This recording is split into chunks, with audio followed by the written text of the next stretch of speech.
ಇಷ್ಟೇ ವಂದನೆಗಳು, ಎಲ್ಲರಿಗೂ ವಂದನೆಗಳು. ಓಕೆ, ಚಿಕ್ಕದಾಗಿ ನಾವು ಪ್ರಾರ್ಥನೆ ಮಾಡಿಕೊಂಡು ನಾವು ಕೊನೆಗಳು ಮುಚ್ಚಿ. ಭೂಪರಲೋಕಗಳನ್ನು ಉಂಟು ಮಾಡಿದಂಥ ಪರಲೋಕ ತಂದೆ, ನಿಮ್ಮ ನಾಮಕ್ಕೆ ವಂದನೆಗಳು, ಸ್ತೋತ್ರಗಳು ರಾಜ. ತಂದೆಯಾದ ದೇವರೇ, ನಮಗೆ ರಾತ್ರಿಯೆಲ್ಲ ಸುಖವಾದ ನಿದ್ದೆಯನ್ನು ಕೊಟ್ಟು ಈ ಒಂದು ಬೆಳಗಿನ ಸಮಯವನ್ನು ಕೊಟ್ಟಿದ್ರಿಂದ ದೇವರೇ, ನಿಮ್ಮ ಕೆಲಸ ಇದೆ ದೇವ. ಅದಕ್ಕಾಗಿ ಈ ಜೀವಂತ ದಿನವನ್ನು ಕೊಟ್ಟಿದ್ದೀರಿ ತಂದೆ. ಈ ದಿನದಲ್ಲಿ ಕರ್ತನೆ ನಿಮ್ಮ ಕೆಲಸವನ್ನು ಉತ್ತಮವಾದ ರೀತಿ ನಾವು ಮಾಡಲಿಕ್ಕೆ ಸಹಾಯ ಮಾಡು. ಅದೇ ರೀತಿ ತಂದೆ, ಇದುವರೆಗೂ ತಂದೆ ಈ ಗೂಗಲ್ ಮೀಟಿಂಗ್ ಮೂಲಕವಾಗಿ ಅನೇಕರು ದೇವರೇ ಪ್ರಾರ್ಥನೆ ಮೂಲಕವಾಗಿ ಹಾಡುಗಳ ಮೂಲಕವಾಗಿ ನಿನ್ನ ನಾಮವನ್ನು ಘನಪಡಿಸಿದರಪ್ಪ ತಂದೆ. ಈ ಸಂದರ್ಭದಲ್ಲಿ ನಿನ್ನ ವಾಕ್ಯಕ್ಕಾಗಿ ನಾನು ಪ್ರಾರ್ಥಿಸ್ತೀನಿ ತಂದೆ. ಹೇಳುವಂಥ ನನಗೆ ಪರಿಶುದ್ಧಾತ್ಮ ಸಹಾಯವನ್ನು, ಅದೇ ರೀತಿ ಕೇಳೋದು ಎಲ್ಲ ನಿನ್ನ ಮಕ್ಕಳಿಗೂ ವಿವೇಕ ಜ್ಞಾನವನ್ನು ದಯಪಾಲಿಸು ತಂದೆ. ಪ್ರಾರಂಭದಿಂದ ಅಂತ್ಯದವರೆಗೂ ನೀವು ಜೊತೆಯಿದ್ದು ಈ ಒಂದು ಕೂಟವನ್ನು ನಡೆಸಿಕೊಳ್ಬೇಕಾಗಿ ನಮ್ಮ ರಕ್ಷಕನ ಒಡೆನ ಅಂತ ಯೇಸುವಿನ ಹೆಸರಲ್ಲಿ ಪ್ರಾರ್ಥನೆ, ಆಮೇಲೆ. ಓಕೆ, ಪ್ರೇಮ ತಂದಾವರ್ತಿ ಕೂಡಿ ಬಂದ ಎಲ್ಲ ದೇವ ಜನರಿಗೂ ಕರ್ತನಾದಂಥ ಯೇಸು ಕ್ರಿಸ್ತನ ಹೆಸರಲ್ಲಿ ನಾನು ಹೃದಯಪೂರ್ವಕದಂಥ ವಂದನೆಗಳ ಸಲ್ಲಿಸ್ತೀನಿ. ಮತ್ತು ಈ ಒಂದು ಅವಕಾಶವನ್ನು ಒದಗಿಸಿಕೊಟ್ಟಂಥ ತಂದೆಯಾದ ದೇವರಿಗೂ ಮತ್ತು ರೇಖಾದೃಷ್ಟಿಗೂ ಮತ್ತು ರಾಮಣ್ಣವ್ರಿಗೂ ಸಹ ವಂದನೆಗಳ ಸಲ್ಲಿಸ್ತಾ ಇದ್ದೀನಿ. ಹೌದು, ತುಂಬ ದಿನದ ನಂತರ ನಾನು ಪುನಃ ಈ ಒಂದು ಅವಕಾಶವನ್ನು ದೇವರು ಈ ಒಂದು ನನ್ನ ಪಾಲಿಗೆ ಒದಗಿಸಿಕೊಡೋದಕ್ಕಾಗಿ ಮತ್ತೊಂದು ಆವರ್ತಿ ದೇವ ಜನರಿಗೆ ಮತ್ತು ದೇವರಿಗೆ ವಂದನೆಗಳ ಸಲ್ಲಿಸ್ತಾ ಇದ್ದೀನಿ. ಇವತ್ತು ಒಂದು ಪ್ರಾಮುಖ್ಯವಾದಂಥ ಅಂಶವನ್ನು ನಿಮ್ಮ ಜೊತೆ ನಾನು ಮಾತನಾಡಲಿಕ್ಕೆ ನಾನು ಇಷ್ಟಪಡ್ತಾ ಇದ್ದೀನಿ. ಇವತ್ತಿನ ಒಂದು ಸಂದೇಶದ ತಲೆಬರ ಏನುವಾಗ ಪರಿಶುದ್ಧರು ಲೋಕಕ್ಕೆ ತೀರ್ಪು ಮಾಡುವವರು. ಮತ್ತೊಂದು ಸಾರಿ ಹೇಳ್ತಾ ಇದ್ದೀನಿ ಪರಿಶುದ್ಧರು ಲೋಕಕ್ಕೆ ತೀರ್ಪು ಮಾಡುವವರು ಎಂಬುದಾಗಿ. ದೇವ್ರ ಮಕ್ಕಳೇ, ಪರಿಶುದ್ಧರು ಅಂದರೆ ಯಾರು, ಯಾರು ಲೋಕಕ್ಕೆ ತೀರ್ಪು ಮಾಡ್ತಾರೆ ಎಂಬುದಾಗಿದ್ದರೆ, ನಾವು ಲೋಕದಲ್ಲಿ ನೋಡುವಾಗ ಒಂದು ಕಾನೂನು ಇದೆ ಈ ಕಾನೂನಲ್ಲಿ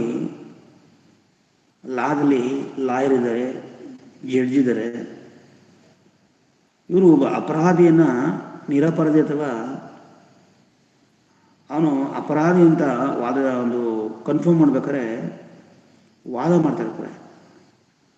ವಾದ ಮಾಡಿದ ನಂತರ ಒಂದು ವೇಳೆ ಆ ಅಪರಾಧಿ ಒಂದು ವೇಳೆ ಏನಾದರೂ ತಪ್ಪು ಮಾಡಿದರೆ ಸಾಕ್ಷಿ ಆಧಾರದ ಮೂಲಕವಾಗಿ ಅವನು ಒಂದು ಶಿಕ್ಷೆಯನ್ನು ಈ ಲೋಕದಲ್ಲ ಕೊಡ್ತಿರ್ತಾರೆ.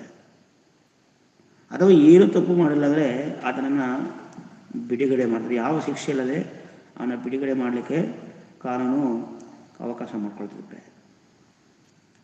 ಅದೇ ರೀತಿ ಒಂದು ಭಯಂಕರವಾದಂಥ ಒಂದು ತೀರ್ಪಿದೆ ಈ ಲೋಕದ ಅಂತ್ಯದಲ್ಲಾಗಿರ್ಬೋದು ಮತ್ತು ಈ ಲೋಕದಲ್ಲಿ ಜೀವಿಸುವಂಥ ಪ್ರತಿಯೊಬ್ಬರಿಗೂ ಸಹ ಒಂದು ತೀರ್ಪು ಅನ್ನೋದು ಇದೆ. ಈ ಲೋಕದಲ್ಲಿ ಒಂದು ತಪ್ಪು ಮಾಡುವಾಗಲೂ ಈ ಥರದ ಒಂದು ತೀರ್ಪು ಇರುವುದಾದರೆ, ಕ್ರೈಸ್ತರಾದ ನಮಗಾಗಿರ್ಬೋದು, ಈ ಭೂಮಿ ಮೇಲೆ ಹುಟ್ಟಿರುವಂಥ ಪ್ರತಿಯೊಬ್ಬ ಮಾನವರಿಗಾಗಿರ್ಬೋದು ಒಂದು ತೀರ್ಪಿದೆ. ಅದನ್ನು ಇಲ್ಲಿ ನಾವು ನೋಡೋಣ. ದೇವ್ರ ಮಕ್ಕಳೇ, ಲೋಕಕ್ಕೆ ತೀರ್ಪು ಮಾಡುವವರು ಯಾರು ಅನ್ನೋದನ್ನ ನೋಡೋಣ. ನಾವು ಕನ್ಫರ್ಮ್ ಮಾಡ್ಕೊಳ್ಳೋಣ ಸತ್ಯವೇದದ ಮೂಲಕವಾಗಿ. ದೇವರು ಪ್ರತಿಯೊಂದು ವಿಷಯವನ್ನು ತನ್ನ ಗ್ರಂಥದಲ್ಲಿ ಬರೆಸಲ್ಪಟ್ಟಿದೆ. ಇಂಥದ್ದಿಲ್ಲ ಅಥವಾ ಯಾವುದಿಲ್ಲ ಅಂತಿಲ್ಲ. ಎಲ್ಲ ಪ್ರತಿಯೊಂದನ್ನು ರೈತರಿಗೆ ದೇವರು ಯಾವ ರೀತಿ ರೈತನು ಇರಬೇಕು, ಅದೇ ರೀತಿ ಒಬ್ಬ ಐಶ್ವರ್ಯದಲ್ಲಿ ಯಾವ ರೀತಿ ಇರಬೇಕು, ಮತ್ತು ಒಂದು ಬಡವನು ಯಾವ ರೀತಿ ಇರಬೇಕು, ಒಬ್ಬ ಸೇವಕನು ಯಾವ ರೀತಿ ಇರಬೇಕು, ಒಂದು ಗಂಡ ಹೆಂಡತಿರು ಯಾವ ರೀತಿ ಇರಬೇಕು, ಮಕ್ಕಳು ಎಕ್ಸೆಟ್ರಾ ಪ್ರತಿಯೊಂದು ವಿಷಯವನ್ನು ದೇವರು ತನ್ನ ಗ್ರಂಥದಲ್ಲಿ ಬರೆಸಿಕೊಟ್ಟಂಥ ಪುಸ್ತಕವೇ ಸತ್ಯವೇದ. ಇದು ದೇವರ ಮನಸ್ಸು. ದೇವರು ತನ್ನಲ್ಲಿರುವುದನ್ನು ಪ್ರತಿಯೊಂದನ್ನು ಮುಂದೆ ಆಗುವಂಥದ್ದು, ಮಧ್ಯದಲ್ಲಿ ಆಗುವಂಥದ್ದು ಪ್ರತಿಯೊಂದು ವಿಷಯವನ್ನು ಈ ಗ್ರಂಥದಲ್ಲಿ ಬರೆಯಲ್ಪಟ್ಟಿದ್ದಾರೆ. ಆದ್ದರಿಂದ ದೇವ್ರ ಮಕ್ಕಳೇ, ನಾವು ಆಲೋಚನೆ ಮಾಡಬೇಕು.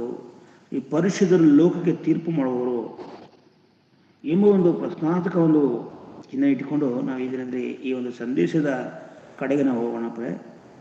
ಮೊದಲನೇದಾಗಿ 1 ಕೊರಿಂಥ 6ನೇ ಅಧ್ಯಾಯ 2ನೇ ವಚನವನ್ನು ದಯಮಾಡಿ ಓದಿಕೊಳ್ಳೋಣ. 1 ಕೊರಿಂಥ ಪುಸ್ತಕ 6ನೇ ಅಧ್ಯಾಯ 2ನೇ ವಚನವನ್ನು ದಯಮಾಡಿ ಓದಬೇಕಾಗಿ ಕೇಳ್ಕೊಳ್ತೀನಿ.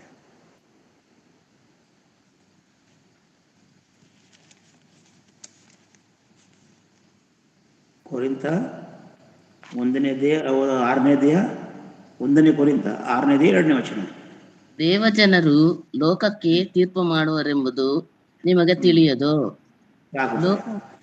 ಸಾಕು ಸಿಸ್ಟರ್.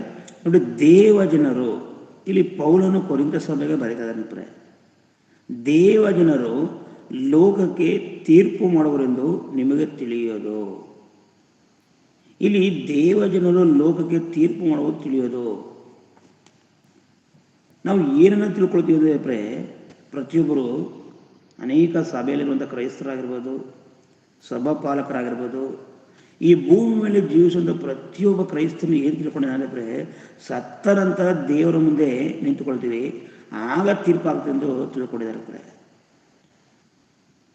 ಸತ್ತ ನಂತರ ನಾವು ದೇವರ ಮುಂದೆ ನಿಂತುಕೊಳ್ತೀವಿ, ಆಗ ನಮಗೆ ತೀರ್ಪಾಗ್ತದೆ ಅಂತ ಪ್ರತಿಯೊಂದು ಈ ಕ್ರೈಸ್ತ ಬೋಧಕರಾಗಿರ್ಬೋದು, ಕ್ರೈಸ್ತ ವ್ಯಕ್ತಿಗಳಾಗಿರ್ಬೋದು ಈ ರೀತಿಯಾಗಿ ತಿಳ್ಕೊಂಡಿದ್ದಾರೆ. ಆದ್ದರಿಂದ ದೇವ ಜನರು ಅಂದರೆ ಯಾರು ಅಂತ ತೀರ್ಪು ಮಾಡುವವರು ಯಾರು?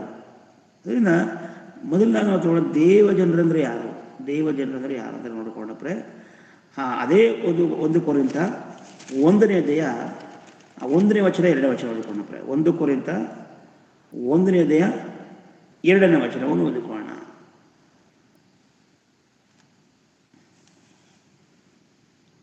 ಬ್ರದರ್ ಎಷ್ಟನೇ 1 ಕೊರಿಂಥ 1ನೇ ಅಧ್ಯಾಯ 1 ಮತ್ತು 2ನೇ ವಚನ.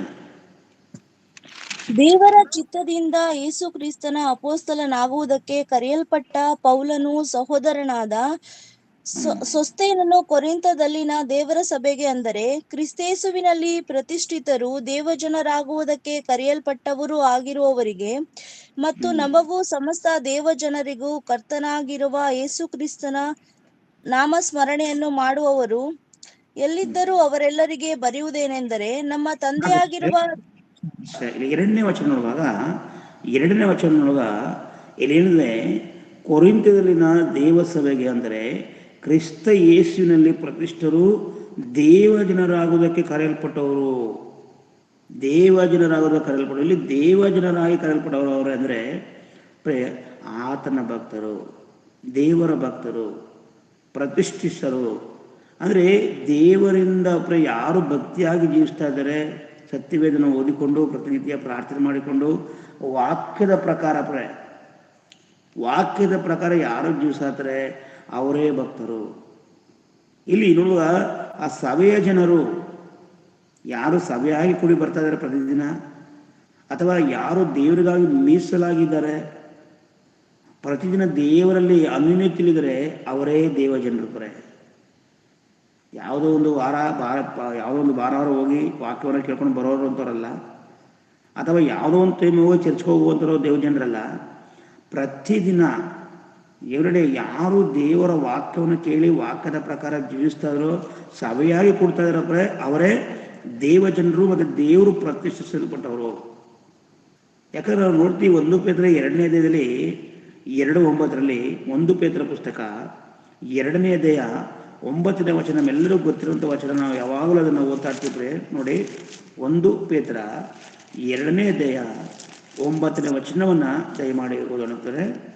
ಕರ್ತನು ಭಕ್ತರನ್ನು ಕಷ್ಟಗಳೊಳಗಿಂದ ತಪ್ಪಿಸುವುದಕ್ಕೂ ದುರ್ಮಾರ್ಗಿಗಳನ್ನು ನ್ಯಾಯ ತೀರ್ಪಿನ ದಿನದ ತನಕ ಶಿಕ್ಷಾ ಅನುಭವದಲ್ಲಿ ಇಡುವುದಕ್ಕೂ ಬಲ್ಲವನಾಗಿದ್ದಾನೆ.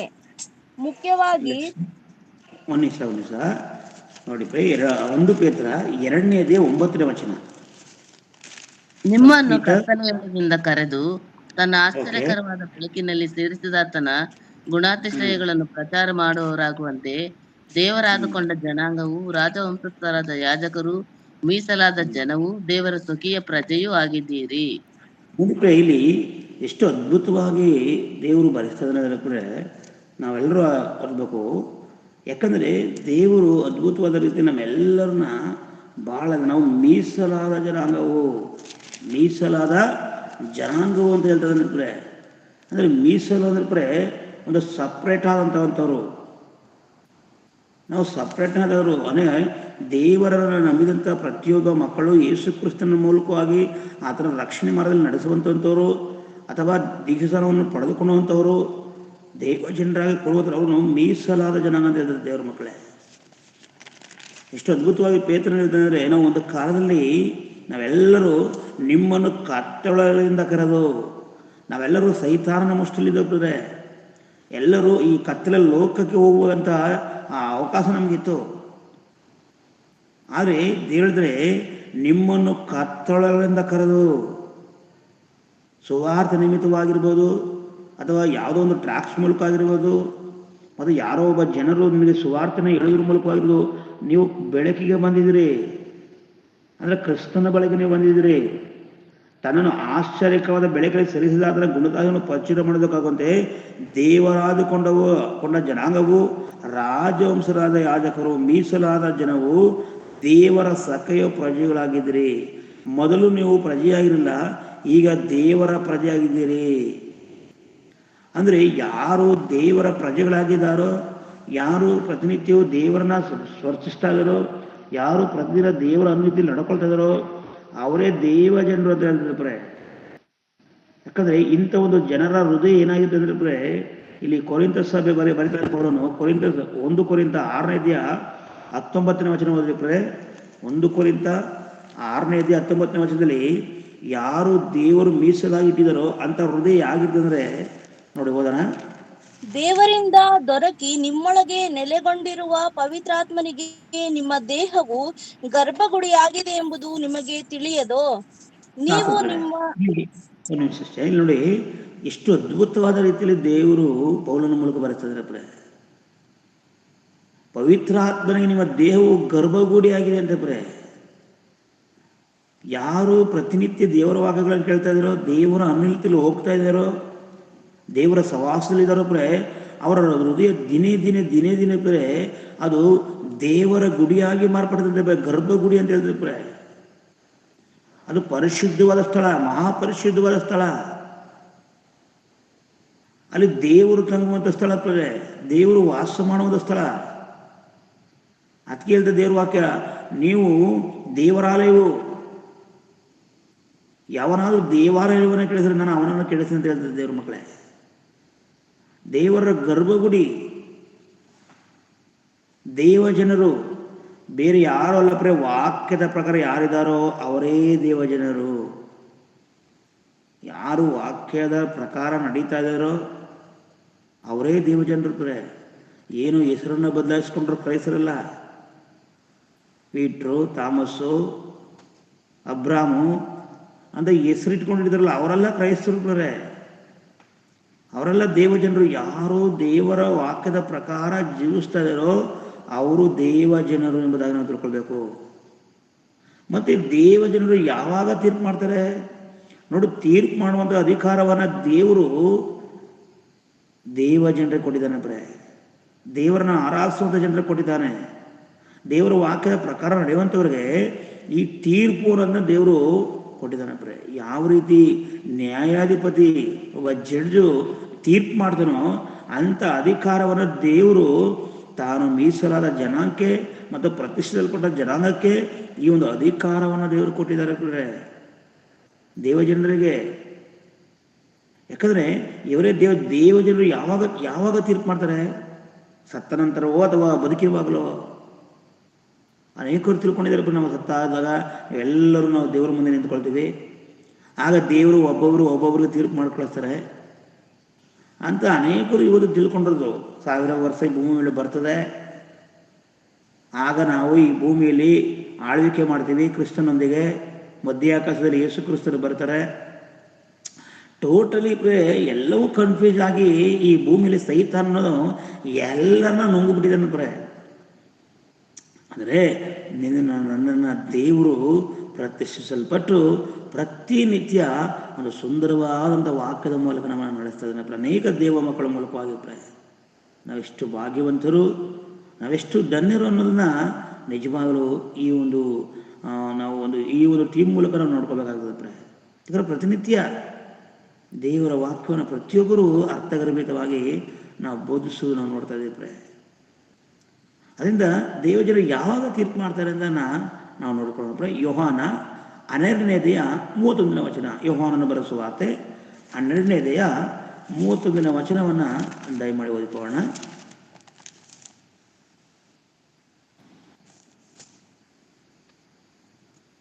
ಯೋಹಾನನ ಬರೆಸುವ ವಾರ್ತೆ. ಈಗ ಈ ಲೋಕಕ್ಕೆ ತೀರ್ಪು ಸಾಕು. ಈಗ ಈ ಲೋಕಕ್ಕೆ ತೀರ್ಪು ಆಗುತ್ತದೆ. ಇಲ್ಲಿ ಕರ್ತನಾದಂಥ ಯೇಸು ಕ್ರಿಸ್ತನು 1ನೇ ಶತಮಾನದಲ್ಲಿ ಹೇಳುವಂತ ಮಾತುಗಳೇ. ಈಗ ಇಹಲೋಕಾಧಿಪತಿಯು ಹೊರಗೆ ನೂಕಲ್ಪಡುವನು. ಸಾಕು ಕಡೆ, ಆದರೆ ನಾನು ಭೂಮಿಯ ಓಕೆ ಸಾಕು ನೋಡಿ, ಇಷ್ಟು ಸಾಕು ನಮಗೆ.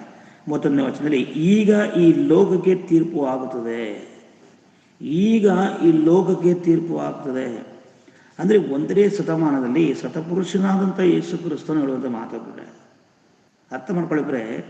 ಈಗ ಈ ಲೋಕಕ್ಕೆ ತೀರ್ಪು ಆಗ್ತದೆ. ಈಗ ಈ ಲೋಕಕ್ಕೆ ತೀರ್ಪು ಆಗ್ತದೆ. ಯೇಸು ಇದ್ದ ಕಾಲದಲ್ಲಿ ಆಗ ಮಾತ್ರನ, ಯೇಸು ಇದ್ದಾಗ ಮಾತ್ರ ಲೋಕ ತೀರ್ಪು ಆಗ್ತದ? ನೋಡೋಣ, ಯೋಹಾನ 5ನೇ ಅಧ್ಯಾಯ 24ನೇ ವಚನ ಮಾಡಿಕೊಂಡ್ರೆ, ಯೋಹಾನ 5ನೇ ಅಧ್ಯಾಯ 24ನೇ ವಚನ. ನನ್ನ ವಾಕ್ಯವನ್ನು ಕೇಳಿ ನನ್ನನ್ನು ಕಳುಹಿಸಿದಾತನನ್ನು ನಂಬುವವನು ನಿತ್ಯ ಜೀವವನ್ನು ಹೊಂದಿದ್ದಾನೆ, ಅವನು ತೀರ್ಪಿಗೆ ಗುರಿಯಾಗುವುದಿಲ್ಲ. ಸಾಕುತ್ತದೆ. ಇಲ್ಲಿ ನೋಡಿ ಎಷ್ಟು ಅದ್ಭುತವಾದ ರೀತಿಯಲ್ಲಿ ದೇವರು ಬರ್ತಾರೆ 24ನೇ ವಚನದಲ್ಲಿ. ಅಂದ್ರೆ ನನ್ನ ವಾಕ್ಯವನ್ನು ಕೇಳಿ, ನನ್ನ ವಾಕ್ಯವನ್ನು ಕೇಳಿ. ನಾವು ಪ್ರತಿನಿತ್ಯವಾಗಿ ಕೇಳ್ತಾ ಇದ್ದೀವಿ, ಎವ್ರಿಡೇ. ನನ್ನ ವಾಕ್ಯವನ್ನು ಕೇಳಿ ನನ್ನನ್ನು ಕಳಿಸಿಕೊಟ್ಟಾತನನ್ನ ಯಾರು ಕಳಿಸ್ಕೊಟ್ಟಿದ್ದಾರೆ ಈ ಲೋಕದಲ್ಲಿ? ಯೇಸು ಕ್ರಿಸ್ತನನ್ನ ತಂದೆಯಾದ ದೇವರು ಕಳಿಸ್ಕೊಡ್ತದನಪ್ರೆ. ಇವತ್ತು ನೋಡಿ, ಲೋಕದಲ್ಲಿ ಮನುಷ್ಯನಿಗೆ ಈ ತಂದೆ ಮಗ ಪರಿಶುದ್ಧಾತ್ಮನ ಹೆಸರಲ್ಲಿ ಬಿದ್ದೋಗಿದ್ದಾರೆ. ಎಷ್ಟು ಕಠಿಣವಾದ ತೀರ್ಪು ಇರ್ತದೆ. ಎಷ್ಟು ಅಂದ್ರೆ ಲೋಕವೆಲ್ಲ ನುಂಗ್ಬಿಟ್ಟಿದೆ. ಅವ್ರನ್ನ ಬದಲಾಯಿಸಕ್ಕಾಗೋದಿಲ್ಲ. ತಂದೆಯಾದ ದೇವರೇ ಯೇಸು ಕ್ರಿಸ್ತನು, ಯೇಸು ಕ್ರಿಸ್ತನ ತಂದೆ, ತಂದೆಯಾದ ದೇವರೇ ಪವಿತ್ರ ಆತ್ಮನು. ದೇವರು ಹಂತವಾಗಿ ಲೋಕದಲ್ಲಿ ಬರೆಸಿರುವಾಗ ದೊಡ್ಡ ದೊಡ್ಡವರು ಕೂಡ ಚಿಕ್ಕ ಚಿಕ್ಕವರೆಲ್ಲ ಇಂಟರ್ನ್ಯಾಷನಲ್ ಬೋಧಕರು. ಒಬ್ಬ ಬೋಧಕನೇ ಸರಿಯಾಗಿ ತಿಳ್ಕೊಳ್ಳಾದ್ರೆ ಆ ಕುರಿಗಳನ್ನು ನಡೆಸಲಿಕ್ಕೆ ಹೇಗೆ ಸಾಧ್ಯ? ಎಷ್ಟು ಅದ್ಭುತವಾಗಿ ಯೇಸು ಕ್ರಿಸ್ತನ ತರ ಹೇಳಿ, ನನ್ನ ವಾಕ್ಯವನ್ನು ಕೇಳಿ ನಾನು ಕಳಿಸಿಕೊಟ್ಟಿದ್ದಾನೆ. ನಾನು ಆದಿಯು ಅಂತ್ಯವೂ, ಪ್ರಾರಂಭದಲ್ಲಿ ನನ್ನ ದೇವರ ಬಳಿಲಿದ್ದೆ. ಆದಿಯಲ್ಲಿ ವಾಕ್ಯವಿತ್ತು, ಆ ವಾಕ್ಯವು ದೇವರ ಬಳಿಲಿತ್ತು. ಆ ವಾಕ್ಯವೇ ಯೇಸು ಕ್ರಿಸ್ತನ. ದೇವರನ್ನ ಯಾವ ಮನುಷ್ಯನೂ ಈ ಲೋಕದಲ್ಲಿ ನೋಡಕ್ಕಾಗೋದಿಲ್ಲ. ಆತನ ಹೇಳುವಂಥ ಮಾತು, ನನ್ನನ್ನು ಕಳಿಸಿಕೊಟ್ಟ ಅದನ್ನು ನಂಬುವನು ನಿತ್ಯ ಜೀವಂತನೇ. ನನ್ನ ನಂಬಬೇಕು, ಮತ್ತು ನನ್ನನ್ನು ಯಾರು ಕಳಿಸ್ಕೊಟ್ರಂತ ಅವ್ರನ್ನ ನಂಬಬೇಕು. ಅವನು ಮಾತ್ರ ನಿಜ. ಅವನು ತೀರ್ಪಿಗೆ ಗುರಿ ಆಗುದಿಲ್ಲ ಅಂತಂದ್ರೆ ಮರಣದಿಂದ ಪಾರಾಗಿ ಜೀವಕ್ಕೆ ಸೇರಿದ್ದಾನೆ.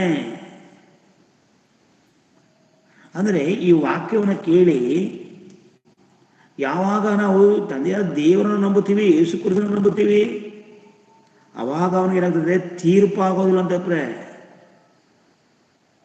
ಅಥವಾ ಬರೀ ಮಗನೇ ಇದ್ದಾನೆ ಅಂತ ಅವ್ರು ನಂಬಿ ಅವನು ತೀರ್ಪಾಗಿದೆ. ಅಥವಾ ದೇವರು ಒಬ್ಬನೇ ಅಂತ ಹೇಳಿದ್ರು ಅವನಿಗೂ ತೀರ್ಪಾಗ್ತದೆ. ಮಗನ ನಂಬಬೇಕು, ಅದೇ ರೀತಿ ತಂದೆಯಾದ ದೇವರನ್ನು ಸಹ ನಂಬಬೇಕು, ಪವಿತ್ರ ಆತ್ಮ ನಂಬಬೇಕು. ಆಗ ಆತನಿಗೆ ತೀರ್ಪಾಗೋದಿಲ್ಲ ಅಂತ ಹೇಳ್ತದೆ. ತೀರ್ಪಾಗೋದಿಲ್ಲ ಅಂತ ಹೇಳ್ತದೆ. ನನ್ನ ವಾಕ್ಯವನ್ನು ಕೇಳಿ ನಾನು ಕಳಿಸಾದ ನಂಬುವನು ನಿತ್ಯ ಜೀವ ಹೊಂದುವನು, ಅವನಿಗೆ ತೀರ್ಪಿಲ್ಲ. ಆಗ 1ನೇ ಶತಮಾನದಲ್ಲಿ ಅವರಿಗೆ ಹೇಳಿದರು. ಮತ್ತು ಇವನು ನಮಗೆ ದೇವರು ಹೇಳ್ತಿದ್ದಾರೆ. ಇವತ್ತು ನಿತ್ಯ ಜೀವ ಯಾವಾಗ ಹೊಂದುತ್ತೀವಿ ಅಂದ್ರೆ ಯೇಸುವನ್ನು ನಂಬಿದಾಗ. ವಾಕ್ಯದ ಪ್ರಕಾರ ದೇವ್ರ ಮಕ್ಕಳೇ, ನಾವು ಜೀವಿಸಿದಾಗ ನಿತ್ಯ ಜೀವನ ಅಂತೀವಿ. ಸತ್ತರು ಸೈನದ್ರೆ ಪರದೇಶಿಗೆ ಅಥವಾ ಪರಲೋಕಕ್ಕೆ ಸಂಪೂರ್ಣವಾಗಿ ಅಧಿಕಾರ ಇರ್ತಪ್ಪ ನಮಗೆ. ನೀನು ಪರದೇಶಿಗೆ ಹೋದ್ಮೇಲೆ ಈ ಭೂಮಿ ಕೆಳಗೆ ಪರದೇಶಿ ಇದೆ ಖಂಡಿತ ನೀನು ಅಲ್ಲಿ ಹೋದಾಗ ನಿನಗೆ ಕನ್ಫರ್ಮ್ ಏನಂದ್ರೆ ನೀನು ಒಂದು ಪರಲೋಕಕ್ಕೆ ಹೋಗ್ತೀನಿ ಅಂತ. ನೋಡಿ, ಒಂದು ಇಂಟರ್ವ್ಯೂಗೆ ಹೋಗ್ತೀವಿ. ಆ ಇಂಟರ್ವ್ಯೂನಲ್ಲಿ ನಿನ್ನ ಸೆಲೆಕ್ಷನ್ ಆಗದಾಗ ಗೊತ್ತಾಗ್ಬಿಡ್ತದೆ. ನನಗೆ ಕೆಲಸ ಕನ್ಫರ್ಮ್, ನಿನಗೆ ಭಯ ಇರೋದಿಲ್ಲ. ಅದೇ ಒಂದು ವೇಳೆ ಆ ಇಂಟರ್ವ್ಯೂನಲ್ಲಿ ನೀನು ಫೇಲ್ ಆಗ್ಬಿಟ್ರೆ ನಿನಗೆ ಕೆಲಸ ಸಿಗಲ್ಲ. ನಿಮಗೆ ಕೆಲಸ ಸಿಗೋದಿಲ್ಲ. ಅದೇ ರೀತಿ ನೀನು ಮರಣಿಸಿದ ನಂತರ ನೀನು ಪರದೇಶಿ, ಭೂಮಿ ಕೆಳಗಿರುವಂಥ ಪರದೇಶಿಗೆ ನೀನು ಹೊಂಟೋದ್ರ ನೀತಿವಂತಿರೋ ಸ್ಥಳಕ್ಕೆ ಖಂಡಿತ ನಿನಗೆ ಕನ್ಫರ್ಮು, ನಾನು ಪರಲೋಕಕ್ಕೆ ಹೋಗ್ತೀನಿ ಎಂಬುದಾಗ್ತದೆ. ಅಲ್ಲಿ ಅವನಿಗೆ ಆ ಒಂದು ಸಂಪೂರ್ಣ ಅಧಿಕಾರ ಹೊಂದಿರ್ತಾನೆ. ಅವನು ತೀರ್ಪಿಗೂ ಆಗೋದಿಲ್ಲ, ತೀರ್ಪು ಗುರಿ ಆಗೋದಿಲ್ಲ. ತುಂಬ ಜನ ಸತ್ತ ನಂತರ ತೀರ್ಪಾಗ್ತದೆ ತಿಳ್ಕೊಂಡಿದ್ದಾರೆ ದೇವ್ರ ಮಕ್ಕಳೇ. ತುಂಬ ಜನ ಏನಾಗಿದ್ದಾರೆ, ಸತ್ತ ನಂತರ ತೀರ್ಪಾಗ್ತದೆ. ಇಲ್ಲ ದೇವ್ರ ಮಕ್ಕಳೇ, ಆಗಲೇ ಒಂದನೇ ಶತಮಾನದಲ್ಲಿ ತೀರ್ಪು ಪ್ರಾರಂಭವಾಗಿದೆ.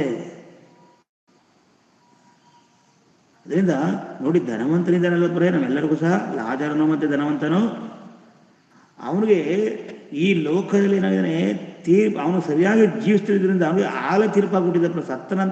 ಸತ್ತೋದ ತಕ್ಷಣನೇ ಅವನಿಗೆ ತೀರ್ಪಾಗ್ಬಿಟ್ಟಿದೆ. ಅವನು ಇಲ್ಲೋಗಿದ್ದಾನೆ, ಪಾತಾಳಕ್ಕೆ ಹೋಗಿದ್ದಾನೆ ದೇವ್ರ ಮಕ್ಕಳೇ. ಪಾತಾಳಕ್ಕೆ ಹೋಗಿದ್ದಾನೆ. ತೀರ್ಪಾಗಿ ಅಲ್ಲಿಗೆ ಹೋಗಿದ್ದಾನ. ಪ್ರತಿ ಮನುಷ್ಯನಾಗೆ ಸತ್ತಾಗಲೇ ತೀರ್ಪಾಗ್ತದೆ. ನೀನು ಯಾವತ್ತು ಈ ಲೋಕದ ಅಂತ್ಯವನ್ನು ಮುಗಿಸ್ತೀಯೋ ಅವತ್ತೇ ನಿನಗೆ ತೀರ್ಪು ಅನ್ನೋದು ಬರ್ತದೆ. ಯಾಕಂದರೆ ಪ್ರಕೃತಿಗೆ ಅಂತ್ಯ ಬರುವುದು, ಅದೇ ರೀತಿ ದೇವ್ರ ಮಕ್ಕಳಿಗೆ ಎಲ್ಲಕ್ಕೂ ಅಂತ್ಯ ಇದೆ, ಕೊನೆ ಇದೆ. ಈ ಧನವಂತನಿಗೆ ನೀನು ಲೋಕವಿದಾಗ ಮನಸ್ಸು ಬದಲು ನಡೆದಂತೆ ನೋಡ್ರಲ್ಲಿ, ಲೋಕನ ಬರಸು ವಾರ್ತೆ 16ನೇ ಅಧ್ಯಾಯ 9ನೇ ವಚನ ಓದಿಕೊಂಡ್ರೆ, ಅವನು ಯಾವ ರೀತಿ ಅವನು ಒಂದು ವೇಳೆ ಲೋಕದ ಪ್ರಕಾರ ಬದುಕಿದಾನಪ್ರೆ. ಯಾಕಂದ್ರೆ ನಿಮ್ಗೆ ಅಬ್ರಾಹ್ಮನ ಗೊತ್ತು, ಲಾಜರನ ಗೊತ್ತು ಅಂದ್ರೆ ನಿಮಗೆ ಸುವಾರ್ತೆ ಹೋಗಿರ್ತದೆ. ಯಾಕಂದ್ರೆ ಒಬ್ಬ ವ್ಯಕ್ತಿ ದೇವರ ಭಕ್ತನ ಗೊತ್ತಾಗ್ಬೇಕಂದ್ರೆ ಅದು, ಈಗ ನೋಡಿ ಅಬ್ರಾಹ್ಮನ ಅಂದ್ರೆ ನಮಗೆ ಮಾತ್ರ ಗೊತ್ತು, అందరికి ಗೊತ್ತಿಲ್ಲ. ಯಾಕೋಬ ಅಂದ್ರೆ ಕ್ರೈಸ್ತರಿಗೆ ಮಾತ್ರ ಗೊತ್ತು, ಅನ್ನರಿಗೆ ಗೊತ್ತಿಲ್ಲ. ಆದರೆ ಇವನಿಗೆ ಲಾಜರನ ಗೊತ್ತು, ಅಬ್ರಾಹ್ಮನ ಗೊತ್ತು. ಅಂದ್ರೆ ಇವನಿಗೆ ಸುವಾರ್ತೆ ಹೋಗಿದೆ, ಸುವಾರ್ತೆನ ತಿರಸ್ಕಾರ ಮಾಡಿದಾನೆ ಇವ್ರನ್ನು. ಯಾಕಂದ್ರೆ ಹಣ, ಆಸ್ತಿ, ಅಂತಸ್ತು, ಐಶ್ವರ್ಯ ಇವೆಲ್ಲ ಇರೋದ್ರಿಂದ ಇವನು ದೇವರ ಬಳಿಗೆ ಬಂದಿಲ್ಲ. ದೇವ್ರ ಮಕ್ಕಳೇ, ಏನೋ ಸಾಧಾರಣವಾಗಿ ದೇವ್ರನ್ನ ಕೂಡ ರಿಜೆಕ್ಟ್ ಮಾಡಿದ್ದಾನೆ. ನೋಡಿ, ಲೋಕನ ಬರೆಸುವ ಸುವಾರ್ತೆ 16ನೇ ಅಧ್ಯಾಯ 9ನೇ ವಚನ ನೋಡೋಣ.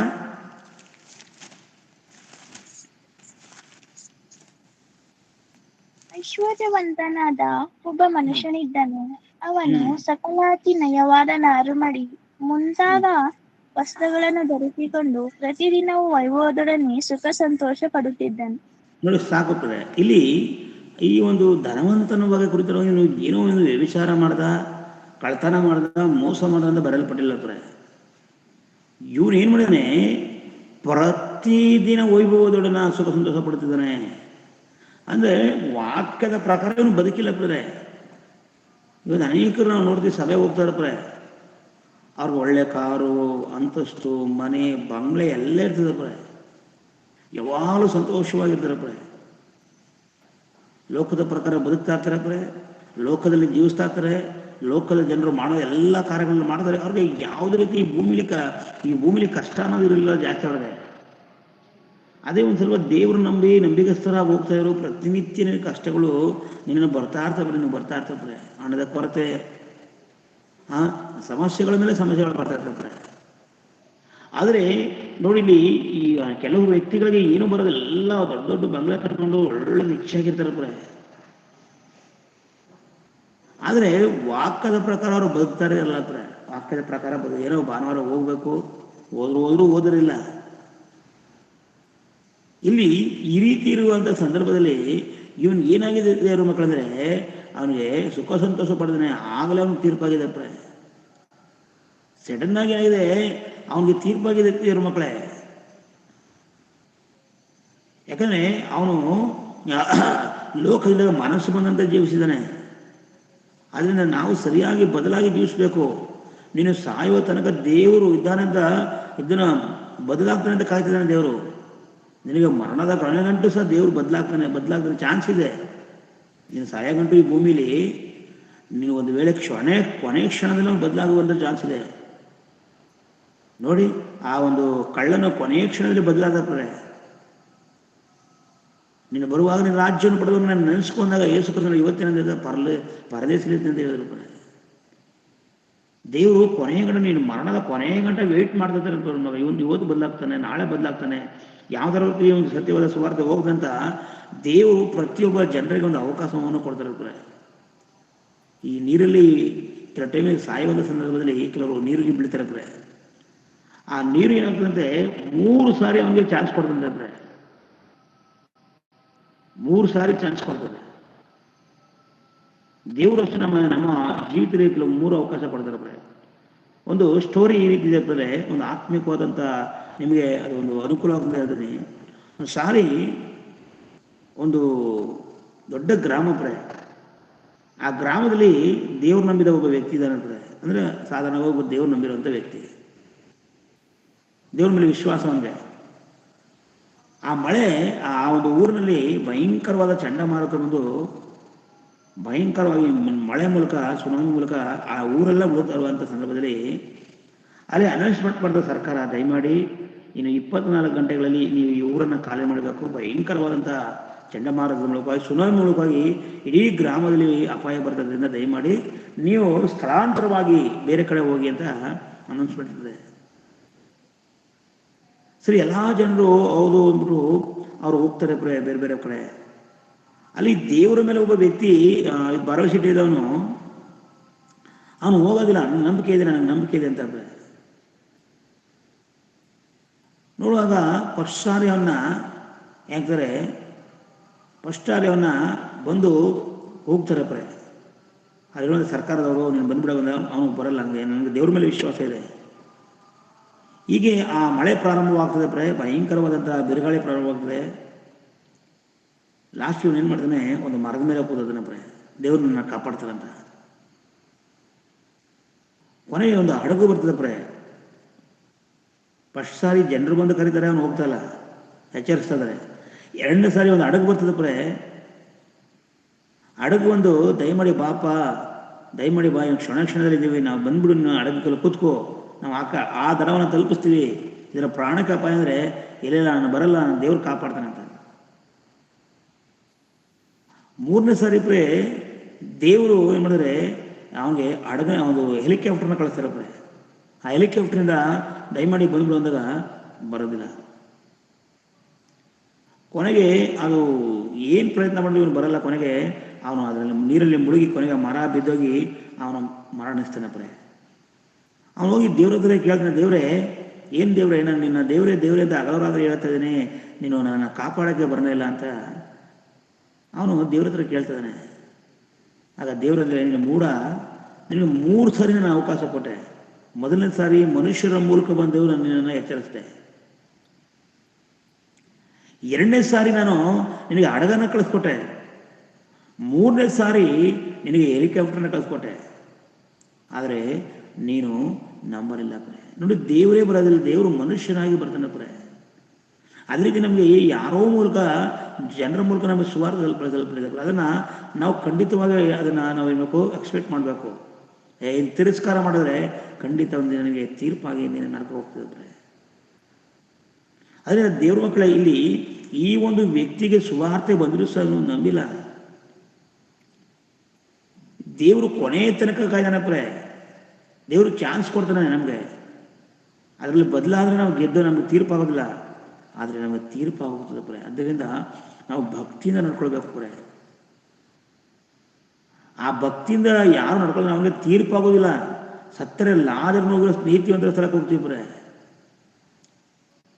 ನೋಡಿ, ಈ ಲೋಕದಲ್ಲಿ ಎಷ್ಟೇ ಕಷ್ಟಪಟ್ಟರು ಅವನು ನೀತಿವಂತರ ಸ್ಥಳಕ್ಕೆ ಹೋದ, ಅವನು ತೀರ್ಪಾಗಲಿಲ್ಲ. ಅಲ್ಲಿಗೆ ಯಾಕೆ ಹೋಗ್ತಾರೆ? ಅಲ್ಲಿಗೆ ಯಾಕೆ ಹೋಗ್ತಾರೆ? 2ನೇ ಬರುಣದಲ್ಲಿ ಯೇಸು ಬಂದಾಗ ಪರಲೋಕ ಹೋಗ್ತಾರೆ ಎಲ್ಲರೂ. ಯಾರು ಪರದೇಶಿಗೆ ಹೋಗ್ತಿರ್ತಾರೆ, ಯೇಸು ಕ್ರಿಸ್ತನ 2ನೇ ಬರುಣದಲ್ಲಿ ಅವ್ರಿಗೆ ತೀರ್ಪಾಗೋದಿಲ್ಲ. ಅವ್ರಿಗೆ ಬಹುಮಾನವನ್ನು ಕೊಡ್ಲಿಕ್ಕೆ, ಸ್ಥಾನವನ್ನು ಕೊಡ್ಲಿಕ್ಕೆ ಯೇಸು ಕ್ರಿಸ್ತನೊಟ್ಟಿಗೆ ಹೋಗ್ತಾರೆ ಪರಲೋಕಕ್ಕೆ. ಅವ್ರಿಗೆ ಏನೂ ಕಷ್ಟ ಇಲ್ಲ. ಅಲ್ಲಿ ಯಾವುದೇ ಪ್ರತಿಫಲ ದೇವ್ರು ಕೊಡ್ತಾರೆ ಅಷ್ಟೇ. ತೀರ್ಪು ಬದುಕಿರುವಾಗಲೇ ನಡೀತದೆ. ತೀರ್ಪು ಬದುಕಿರುವಾಗಲೇ ನಡೀತದೆ. ನಿನ್ನ ದಿನನಿತ್ಯ ಯಾವ ರೀತಿ ಬದುಕ್ತಾ ಇದ್ದಿ, ನಿನ್ನ ಬಾಯಲ್ಲಿ ಯಾವ ಮಾತುಗಳು ಬರ್ತಾ ಇದೆ, ನಿನ್ನ ಚಟುವಟಿಕೆ ಹೇಗಿದೆ, ನಿನ್ನ ಗುಣಗಳು ಹೇಗಿದೆ ಅನ್ನೋದು ಪ್ರತಿದಿನ ದೇವರು ತನ್ನ ಪುಸ್ತಕದಲ್ಲಿ ಬರೀತಾ ಇದ್ದಾನೆ. ಆಗ ನಿನಗೆ ತೀರ್ಪಾಗ್ತದೆ. ಅದರಿಂದ ದೇವ್ರ ಮಕ್ಕಳೇ, ಅದು ಬದುಕಿರುವಾಗ ಅದು ಹೇಗೆ ನಡೀತದೋ ವಾಕ್ಯದ ಪ್ರಕಾರ ನೋಡೋಣ. ಅದು ಯಾವ ರೀತಿ ನಡೀತದೆ? ಹೀಗೆ ಈಗ ಲೋಕಕ್ಕೆ ತೀರ್ಪು ನಡೀತದೆ. ದೇವರ ವಾಕ್ಯವನ್ನು ಕೇಳಿ ಸರಿಯಾಗಿ ನಡೆದಿದ್ರೆ ಜೀವ ಮಾರ್ಗಕ್ಕೆ ನೀವು ಖಂಡಿತ, ಒಂದು ವೇಳೆ ವಾಕ್ಯದ ಪ್ರಕಾರ ಖಂಡಿತ ನಿತ್ಯ ಜೀವಕ್ಕೆ ನೀವು ಸೇರ್ತೀಯ. ಇದು ದೇವರ ಕೃಪೆ. ಆ ದೇವರ ಜನ ಮಾರ್ಗವೇ ದೇವರ ರಾಜ್ಯದಲ್ಲಿ ನೀವು ಸೇರ್ತೀಯ. ಅದಕ್ಕೆ ದೇವರು ಈ ಒಂದು ಟೀಮಿಗೆ ನಮ್ಮನ್ನು ಸೇರಿಸಿರೋದು. ಅದಕ್ಕೆ ನಮ್ಮನ್ನು ಈ ಒಂದು ನಾವು ದೇವರ ವಾಕ್ಯದ ಪ್ರಕಾರ ನಡೆಸೋದಕ್ಕೋಸ್ಕರ ಪ್ರತಿದಿನ ಈ ಗ್ರೂಪಲ್ಲಿ ದೇವರು ನಮ್ಮನ್ನು ನಡೆಸ್ತಾನೆ ಅಂದರೆ ನಿನ್ನ ನಿತ್ಯ ಜೀವಕ್ಕೆ ಸೇರಿಸೋಕ್ಕೋಸ್ಕರ ದೇವ ಸಭೆಯಾಗಿ ಸಭೆಯೇ ಜನರೇ ದೇವ ಜನರು ಇರ್ತಾರೆ. ವಾಕ್ಯದ ಪ್ರಕಾರ ನಡೆಯುವಂಥವರೇ ದೇವ ಜನರು. ಆಗ ದೇವರು ಒಂದೊಂದೇ ಆತ್ಮಗಳನ್ನ ಇಂಥ ಒಂದು ಗ್ರೂಪ್ಗೆ ಸೇರಿಸ್ತಾನೆ ಈ ಸಭೆಗೆ. ಯಾಕಂದ್ರೆ ಹೇಳ್ತದೆ ಯೋಹಾನ 5:24 ಮರಣದಿಂದ ಪಾರಾಗಿ ಜೀವಕ್ಕೆ ಸೇರಿದ್ದಾನೆ ಅಂತ ಹೇಳ್ತದೆ. ಯೋಹಾನ 5:24 ಈಗ ಮರಣ ಹೇಳಿದ್ರೆ ಜೀವಕ್ಕೆ ಸೇರಿ ನಿತ್ಯ ಜೀವಕ್ಕೆ ಸೇರಿದಾನೆ ಅಂತ ಹೇಳ್ತದೆ ವಾಕ್ಯ. ಅಷ್ಟು ಅದ್ಭುತವಾದ ರೀತಿಯಲ್ಲಿ ದೇವರು ನಾವು ನಡೆಸ್ತದೆ ನೋಡ್ರಿ. ಜೀವಕ್ಕೆ ಸೇರಿದ್ದಾನೆ ಅಂದ್ರೆ ದೇವರ ಸಭೆಗೆ ಸೇರಿದ್ದೀವಿ. ಇವರಿಗೆ ನರಕ ಇಲ್ಲ ಅಂದ್ರೆ ವಾಕ್ಯದ ಪ್ರಕಾರ ಜೀವಿಸಬೇಕು, ಇಲ್ಲ ಅಂದ್ರೆ ನರಕಕ್ಕೆ ಹೋಗ್ಬೇಕಾಗ್ತದೆ. ದೇವರ ಸಭೆಯಲ್ಲಿ ಸೇರಿದ ನಾವು ನಿತ್ಯ ಜೀವವನ್ನು ಪಡಿತೀವ್ರೆ. ಅದರಿಂದ ಅದನ್ನು ನಾವು ಕಾಪಾಡ್ಕೊಳ್ಬೇಕು. ಈಗ ನಮ್ಮ ಹತ್ರ 1,00,000 ರೂಪಾಯಿ ಇದೆ ಅಂದ್ರೆ ಈ 1,00,000 ರೂಪಾಯಿ ಇದೆ ಅಂತ ಹೇಳಿ 1,00,000 ಅದನ್ನು ನಾವು ಕಾಪಾಡ್ಕೊಳ್ಬೇಕು. ಎಷ್ಟು ಜೋಪಾನ ಮಾಡ್ತೀವಿ ನೋಡಿ ಪ್ರೆ. ಅಥವಾ ಒಂದು ಬಂಗಾರದ ಸರ ಇರೋದು ಎಷ್ಟು ಜೋಪಾನ ಮಾಡ್ತೀವಿ. ಬೇರೆಯಲ್ಲಿ ಪದೇ ಅದನ್ನು ನೋಡ್ತಾ ಇರ್ತೀವಿ, ಪದೇ ಜೋಪಾನ ಮಾಡ್ತಾ ಇರ್ತೀವಿ. ಅದೇ ರೀತಿ ನಿತ್ಯ ಜೀವನ ನಾವು ಕಾಪಾಡ್ಕೊಳ್ಬೇಕು. ಹೊಟ್ಟೆ ಕಿಚ್ಚು, ವ್ಯಭಿಚಾರ, ಮೋಸ ಈ ರೀತಿ ಇದ್ರೆ ನಿತ್ಯ ಜೀವ ಬರೋದಿಲ್ಲ, ತೀರ್ಪಾಗ್ತದೆ ಅವ್ರಿಗೆ. ಯಾವಾಗ ಹೃದಯಪೂರ್ವಕವಾಗಿ ಭಕ್ತಿಯಿಂದ ನಡೆದರೆ ಮರಣದಿಂದ ಪರಾಗಿ ಜೀವಕ್ಕೆ ನಾವು ಸೇರ್ಕಾಗ್ತದೆ. ತೀರ್ಪು ಹೇಗೆ ನಡೀತದೆ ತೀರ್ಪು ಯಾವ ರೀತಿ ನಡೀತದೆ ಅಂತ ನೋಡೋಣ ಮಾರ್ಕನ ಬರೆದ ಸುವಾರ್ತೆ 16ನೇ ಅಧ್ಯಾಯ 15ನೇ ವಚನವನ್ನು ಮಾರ್ಕನ ಬರೆದ ಸುವಾರ್ತೆ 16ನೇ ಅಧ್ಯಾಯ 15, 16ನೇ ವಚನ ಓದ್ಕೊಳ್ಳೋಣ.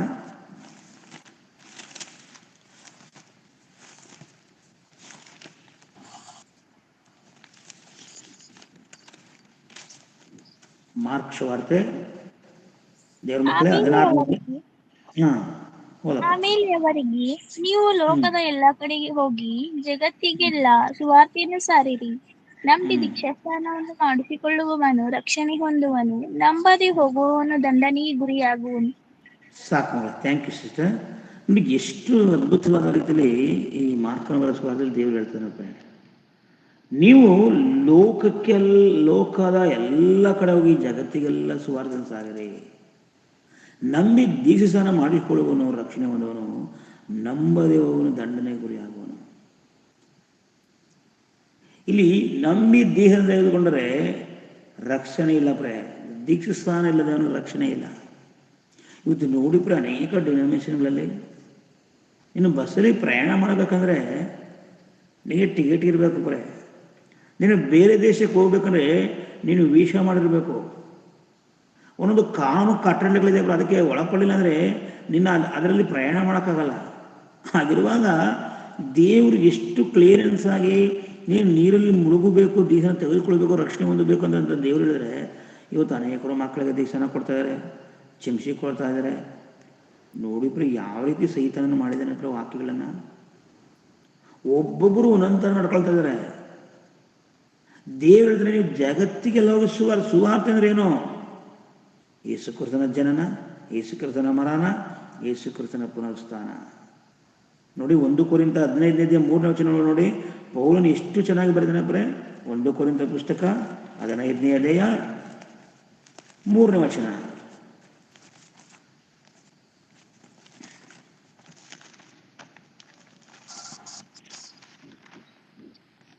Uncle 15:3 okay. ನಾನು ನಿಮಗೆ ತಿಳಿಸಿದ ಮೊದಲನೆಯ ಸಂಗತಿಗಳೊಳಗೆ ಒಂದು ಸಂಗತಿಯನ್ನು ನಿಮಗೆ ತಿಳಿಸಿಕೊಟ್ಟೆನು, ಅದು ನಾನು ಸಹ ಕಲಿತುಕೊಂಡದ್ದೇ. ಅದೇನೆಂದರೆ, ಶಾಸ್ತ್ರದಲ್ಲಿ ಮುಂತಿಳಿಸಿರುವ ಪ್ರಕಾರ ಕ್ರಿಸ್ತನು ನಮ್ಮ ಪಾಪಗಳ ನಿವಾರಣೆಗಾಗಿ ಸತ್ತನು, ಹೂಣಲ್ಪಟ್ಟನು, ಶಾಸ್ತ್ರದ ಪ್ರಕಾರವೇ 3ನೆಯ ದಿನದಲ್ಲಿ ಎಬ್ಬಿಸಲ್ಪಟ್ಟನು. ಸಾಕು ನೋಡಿ, ಇಷ್ಟು ಅದ್ಭುತವಾದ ರೀತಿಯಲ್ಲಿ ಏನಂತ ಹೇಳ್ತಾರೆ ಆ ಸುವಾರ್ತೆ ನಿಮಗೆ ರಕ್ಷಣೆ ಆಗ್ತದೆ. ನಾನು ನಿಮಗೆ ತಿಳಿಸಿದ ಮೊದಲನೆಯ ಸಂಗತಿಯೊಳಗೆ ಒಂದು ಸಂಗತಿ ನಿಮಗೆ ತಿಳಿಸ್ಕೊಟ್ಟನು, ಅದು ನಾನು ಸಹ ಕಲಿತುಕೊಂಡೆ. ಅದೇನೆಂದರೆ, ಶಾಸ್ತ್ರದಲ್ಲಿ ಮುಂತಿಳಿದ ಪ್ರಕಾರ ಕ್ರಿಸ್ತನು ನಮ್ಮ ಪಾಪಗಳ ನಿವಾರಣೆಗಾಗಿ ಸತ್ತನು, ಹೂಣಲ್ಪಟ್ಟನು, ಶಾಸ್ತ್ರದ ಪ್ರಕಾರ ಮೂರನೇದಲ್ಲಿ ಎಬ್ಬಿಸಲ್ಪಟ್ಟನು. ಇಲ್ಲಿ ಸುವಾರ್ತೆ ಅಂತ ಹೇಳಿದಾಗಲೇ ಇಲ್ಲಿ ಸುವಾರ್ತೆ ಸಾರಬೇಕಂದ್ರೆ ಯೇಸು ಕ್ರಿಸ್ತನ ಶಾಸ್ತ್ರದ ಪ್ರಕಾರ ಈ ಲೋಕಕ್ಕೆ ಬಂದಿದ್ದಾನೆ ಮತ್ತು ಮರಣಿಸಿದ್ದಾನೆ ಮತ್ತು ಎದ್ದಿದ್ದಾನೆ. ಮತ್ತು ಆತನ ಜನನ ಮತ್ತು ಮರಣ ಪುನಃ ಸಾರುವುದೇ ಸುವಾರ್ತೆ ಪ್ರೇ. ಒಬ್ಬ ಮನುಷ್ಯನಿಗೆ ಯೇಸು ಕ್ರಿಸ್ತನ ಜನನ, ಯೇಸು ಕ್ರಿಸ್ತನ ಮರಣ, ಏನಕ್ಕಾಗಿ ಯೇಸು ಕ್ರಿಸ್ತನ ಈ ಲೋಕಕ್ಕೆ ಬಂದರು, ಏನಕ್ಕಾಗಿ ಯೇಸು ಕ್ರಿಸ್ತನ ಮರಿಯಳ ಗರ್ಭದಲ್ಲಿ ಈ ಭೂಮಿ ಮೇಲೆ ಬಂದರು, ಅದು ಕ್ಲಿಯರ್ ಅಂತ ಗೊತ್ತಿರ್ಬೇಕು ಪ್ರೇ. ಮತ್ತೆ ಯೇಸು ಕ್ರಿಸ್ತನು ಏನಕ್ಕಾಗಿ ಶಿಲುಬೆ ಮೇಲೆ ಸತ್ತರು ಪ್ರೇ. ಆತನ ಮರಣಿಸದೆ ಆತನನ್ನ ಸಾಯಲಿಲ್ಲ ಅಂದರೆ ಯೇಸು ಕ್ರಿಸ್ತ ನಮ್ಗೆಲ್ಲರಿಗೂ ಪಾಪ ಪರಿಹಾರ ಇಲ್ಲ ಪ್ರೇ. ಮನುಷ್ಯನ ಉದ್ಧಾರಕ್ಕೋಸ್ಕರನೇ, ಮನುಷ್ಯನ ಪಾಪ ಪರಿಹಾರಕ್ಕೋಸ್ಕರ ನಮ್ಮೆಲ್ಲರೂ ನಿತ್ಯ ಜೀವಕ್ಕೆ ಸೇರಿಸ್ಬೇಕಂದ್ರೆ ಯೇಸು ಕ್ರಿಸ್ತನ ಈ ಲೋಕಕ್ಕೆ ತಂದೆ ಅದು ದೇವರು ಕಳಿಸಿದ್ದಾನೆ. ಅದು ನಾವು ಅರ್ಥ ಆಗ್ಬೇಕು. ಮತ್ತು ಯೇಸು ಕ್ರಿಸ್ತನು ಎದ್ದಿದ್ದಾನೆ ಪ್ರೇ. ಆದರೆ ಈಗಲೂ ತಂದೆಯ ಬಳಿಯಲ್ಲಿದ್ದಾನೆ. ಪರಲೋಕದಲ್ಲಿ ಬಿಡಾರಗಳನ್ನು ಸಿದ್ಧ ಮಾಡ್ತಾ ಇದ್ದಾನೆ. ಇಲ್ಲಿ ನಾವು ಆಲೋಚನೆ ಮಾಡುವ ನಿಜವಾದ ಸುವಾರ್ತೆ ಸಾರಿದ್ರೆ ಯೇಸು ನಿಜವಾದ ಸುವಾರ್ತೆ ಇದು. ಇವತ್ತು ನೋಡುವಾಗ ಯೇಸುವನ್ನು ನಂಬಿದರೆ ನಿಮಗೆ ರೋಗ ಹೋಗ್ತದೆ, ಯೇಸುವನ್ನು ನಂಬಿದರೆ ಸಾಲ ತಿರ್ತದೆ. ಇದು ಸುವಾರ್ತೆ ಅಲ್ಲಪ್ರೆ. ಯೇಸು ಯಾಕೆ ಬಂದರು, ಯಾಕೆ ಸತ್ತರು, ಏನಕ್ಕೆ ಪುನರ್ಸ್ಥಾನ ಇದೆ, ಏನಿದೆ? ಇದೇ ಲೋಕಕ್ಕೆ ತೀರ್ಪು ಪ್ರೇ. ಇದೇ ಲೋಕಕ್ಕೆ ತೀರ್ಪು. ಪರಲೋಕ ಪಡೆಯಬೇಕಾದ್ರೆ ಯೇಸುವಿನ ಜ್ಞಾನ ಹೊಂದಿರಬೇಕು, ಯೇಸುವಿನ ಜ್ಞಾನ ಹೊಂದಿರಬೇಕು. ಅಷ್ಟು ಸುಲಭವಾದ ಕಾರ್ಯ ಅಲ್ಲ ಪ್ರೇ. ನಾವೇನೋ ಚರ್ಚ್ಕೋದೆ, ನಾನೇನೋ ಮನೆ ಕಟ್ತೆ, ಏನೋ ನನಗೆ ಮಕ್ಕಳಾಯ್ತು, ಇದೆಲ್ಲ ಆಗ್ತದೆ. ಲೋಕದಲ್ಲಿರೋದು ಎಲ್ಲರಿಗೂ ಆಗ್ತದೆ. ಮನೆ ಕಟ್ತಾರೆ, ಅವ್ರಿಗೆ ಮಕ್ಕಳಾಗ್ತದೆ, ಅವರು ಸಂತೋಷವಾಗಿದ್ದಾರೆ. ಇದೆಲ್ಲ ನಮಗೆ ರಕ್ಷಣೆ ಬೇಕು, ನಿತ್ಯ ಜೀವ ಬೇಕು. ಆ ರಕ್ಷಣೆ ಬೇಕಾದರೆ ಈ ಲೋಕದಲ್ಲಿ ನಾವು ವಾಕ್ಯದ ಪ್ರಕಾರ ಬದುಕಬೇಕು. ಆತನ ಮಾರ್ಗ, ಯೇಸು ಕ್ರಿಸ್ತನ ಮಾರ್ಗ ಹೇಳ್ತಾನೆ, ನಾನೇ ಜೀವ, ನಾನೇ ಸತ್ಯ. ನೋಡಿ ಯೋಹಾನನ ಬರೆಸುವಾರ್ತೆ 6:14 ವಚನ ನೋಡ್ರಿ. ಯೋಹಾನ 6:14 ವಚನ ನಾವೆಲ್ಲರಿಗೂ ಗೊತ್ತಿರುವಂಥ ವಚನ ಇರುತ್ತದೆ.